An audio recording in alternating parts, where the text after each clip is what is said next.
Hai, Assalamualaikum. Saya Syukri Syamsuddin, seorang fitness dan wellness coach. Dalam Benda Boleh Bincang, saya akan berkongsi bagaimana cara untuk membuat diet yang lebih fleksibel di rumah dan macam mana nak bermula dengan exercise for beginner.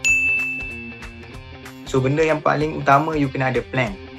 Sebab kalau you tak plan, you tak merancang, you akan tersasar daripada you punya goal ataupun impian you yang you nak capai lah. So, bila you dah plan, you kena pergi ke second step, which is take action.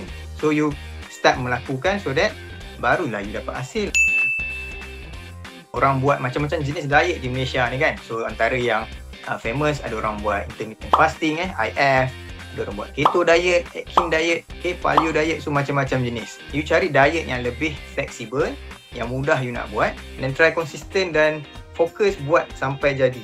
Yang lebih praktikal dalam banyak-banyak diet ni, saya recommend you untuk bermula dengan suku-suku separuh. Okay? Yang penting you ada calorie deficit yang berlaku setiap hari, di samping menjaga khasiat yang makanan yang you makan setiap hari tu. So tak adalah malnutrition, kurang khasiat.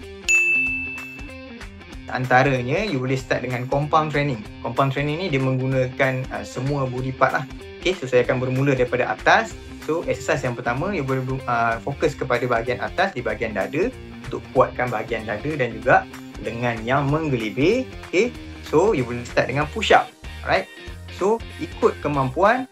Ada orang boleh buat normal push up, badan straight on the floor. Okay, tapi untuk beginners yang baru bermula, maybe masih overweight, you boleh buat standing push up. Untuk bahagian belakang, you boleh buat back extension di lantai je, tak perlukan barang, tapi you boleh bakar lemak di bahagian belakang. Okay, bagi yang untuk lower body, boleh bermula dengan buat normal squat. Kalau rasa ragu-ragu, badan masih overweight, boleh buat supported squat dengan adanya kerusi dan you duduk bangun, duduk bangun.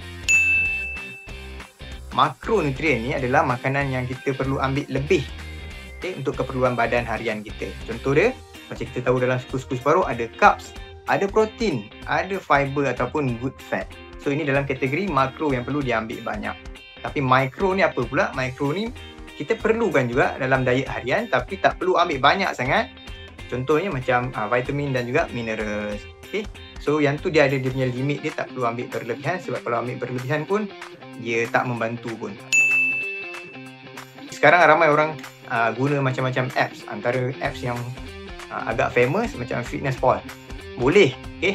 Untuk sementara you baru nak familiar dengan diet ni, you tak tahu lagi anggaran setiap kalori makanan, boleh guna apps yang ada ni. Tapi kalau untuk long term, jangan bergantung sepenuhnya dengan apps. Along the journey, you belajar macam mana nak ambil ilmu, menganggarkan setiap makanan punya kalori pun dah cukup. So you boleh apply dalam you punya calorie management setiap hari. Boleh buat treadmill, no problem. Dalam seminggu, kalau you baru bermula, boleh ambil dalam 2 hari. Okay, kalau you dah okay sikit, boleh limitkan dalam sehari ada treadmill untuk you makan.